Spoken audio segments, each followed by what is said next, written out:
आते जाते लोग भी देंगे और समय समय पर जो है उनके लिए उनको एक प्रेरणा का स्रोत भी रहेंगे हमारे युवाओं के लिए। आते जाते जब युवा देखेंगे शहीद स्मारक को तो उनमें भी एक जोश पैदा होगा, उनमें वो भी प्रेरित होंगे। यही मैं चाहता हूं और आज इस मंच से उसकी घोषणा करता हूं।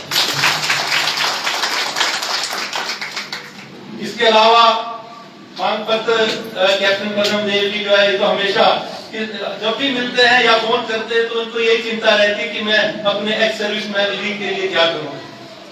आदरणीय श्री मोहनलाल जी हैं या हीरा सिंह जी और अन्य सभी से मेरा व्यक्तिगत संपर्क है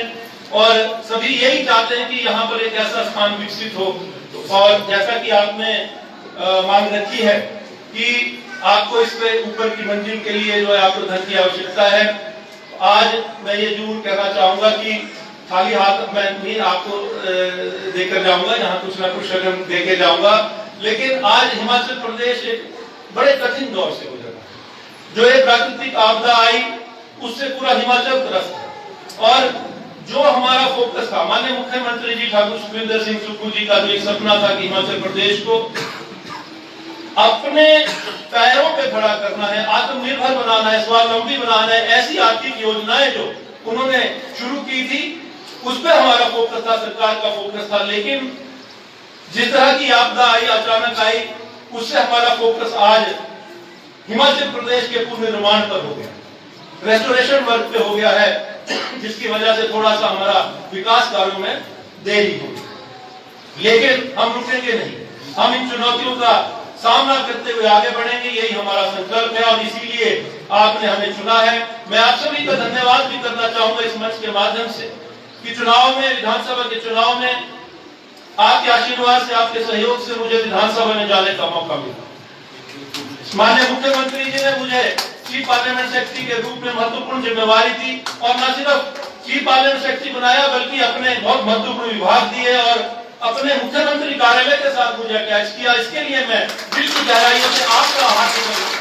धन्यवाद। और आज मैं कुछ दे पाने में सक्षम बना हूं तो ये आप सभी की देन और ये आप सभी का दिया हुआ है जो मैं आपको वापस दे रहा हूं। मैं आप लोगों का ऋणी और मैं चाहता हूं कि मेरा की विधानसभा क्षेत्र एक आदर्श विधानसभा क्षेत्र के रूप में उभरे।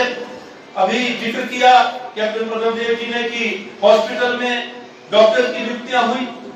बहुत पहले ही हो जानी चाहिए क्योंकि सिविल हॉस्पिटल बना है। सिविल हॉस्पिटल बनने के बावजूद हमारे लोगों को या शिमला आईजीएमसी या फिर बिलासपुर या चंडीगढ़ पीजीआई जाना पड़ता था। ये एक रेफरल हॉस्पिटल बन गया था और यहाँ पर कोई भी पेशेंट जाते थे तो उनको रेफर कर दिया जाता था। मेरे मन में ये टीस रहती थी और मेरे मन में ये विचार आया कि जब भी कभी मुझे मौका मिलेगा सबसे पहला कार्य मैं करूंगा शिक्षा के प्रति और दूसरा करूंगा स्वास्थ्य सुविधाओं के प्रति। और पहले शिक्षा के प्रति जो मैं आपसे साझा करना चाहता हूं, ये डिग्री कॉलेज, हमारे 4 डिग्री कॉलेज और किसी भी डिग्री कॉलेज में हमारी एमए क्लासेज नहीं। मैंने माननीय मुख्यमंत्री जी से विधायक बनने के बाद सबसे पहले यही मांग रखी कि मैं चाहता हूं कि डिग्री कॉलेज अर्की में हमारी एमए हिस्ट्री और एमए इंग्लिश की क्लासेज शुरू और उन्होंने तुरंत प्रभाव से उस बात को माना और मैं ये इस मंच से साझा करते हुए खुशी महसूस कर रहा हूं कि अर्की डिग्री कॉलेज के लिए उन्होंने एमए हिस्ट्री और एमए इंग्लिश की क्लासेस स्वीकृत कर दी है और आने वाले समय में यहाँ पर शुरू होने जा रहे हैं। इसके अलावा दूसरा था स्वास्थ्य सुविधाओं का। मैंने माननीय मुख्यमंत्री जी से कहा कि मैं चाहता हूं कि मेरे लोगों को स्वास्थ्य सुविधा धनबाद पर मिले। अर्की का सिविल हॉस्पिटल जो है वहां पर स्पेशलिस्ट डॉक्टर्स की कमी है और स्पेशलिस्ट डॉक्टर्स का होना जरूरी है। तो उन्होंने 1 नहीं 2 नहीं 7 स्पेशलिस्ट डॉक्टर्स की नियुक्ति करने का आदेश दिया, जिसमें से 3 या 4 ने तो ज्वाइन कर लिया है और बाकी जो है अभी बहुत जल्दी ही जो है वो ज्वाइन करने वाले हैं। अब रही इक्विपमेंट्स की बात जो आपने कही, तो इक्विपमेंट्स में मैंने यहाँ पर आपको मैं बताना चाहूंगा, मैंने 54 लाख रुपए यहाँ पर हेल्थ डिपार्टमेंट को दिए हैं और जिससे कि एक लेटेस्ट अल्ट्रासाउंड की मशीन आपको हफ्ते 10 दिन के अंदर जो है अर्की हॉस्पिटल में लगने जा रही है। मैं आपको बताना चाहूंगा आने वाले समय में मेरा ये प्रयास रहेगा कि जो भी कमियां यहाँ पर हैं मैं उन कमियों को चरणबद्ध तरीके से पूरा करूं और ये ताकत आप लोगों ने दी है, ये लोकतंत्र की ताकत है, ये आप सभी की दी हुई ताकत है जिसका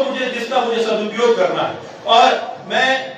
जब चुनाव लड़ रहा था तो मैं हमेशा ये कहता हूं कि जब मैं चुनाव लड़ रहा था तो मैं कांग्रेस पार्टी का विधायक, कांग्रेस पार्टी का जो मैं प्रत्याशी था, कांग्रेस पार्टी का मैं उम्मीदवार था। लेकिन आज मैं विधायक बना हूं तो मैं सभी का विधायक, उन सभी का विधायक हूं जो किसी कारणवश मेरे समर्थन में नहीं, और बिना भेदभाव के अर्की विधानसभा क्षेत्र का सर्वांगीण विकास करवाना ही मेरा सपना है। आज मैंने 2-3 योजनाएं जो मैं साझा करना चाहता हूं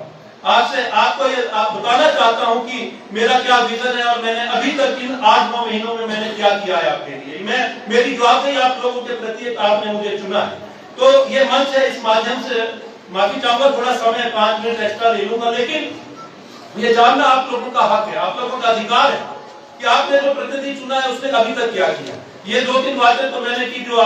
मैंने आपके समक्ष रखी, लेकिन एक बहुत बड़ी योजना जो मैंने आप लोगों के लिए लाई है और लाने जा रहा हूं। हमारा बाड़ीधार का क्षेत्र जो है, एक यहाँ पर पर्यटन की अपार संभावना है, ये बयान तो बहुत सालों से बहुत लोग देते आ रहे हैं, लेकिन मैंने इसको मूर्त रूप देने की कोशिश करी है और यहाँ के लिए एक रोपवे की जो योजना जो अपने एमएलए प्रायोरिटी में, विधायक प्राथमिकता में डाली है, ये मैं आपसे साझा करना चाहता हूँ, जिसपे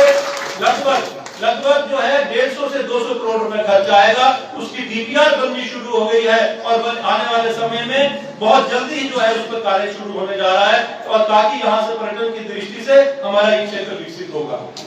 4 लेन जो है वो पिपलू घाट के पास से जाएगा, 0 पॉइंट जो हमारा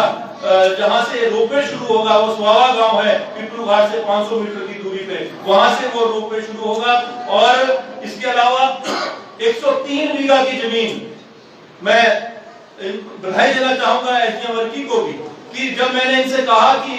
मैं चाहता हूं कि मेरे विधानसभा क्षेत्र का एक लैंड बैंक जो है आप बना के, लैंड बैंक जो है आप बना के तैयार करें। अर्की विधानसभा क्षेत्र में हमारी कितनी ऐसी जमीन है जहां पर हम योजनाएं ला सकते हैं, जहां पर हम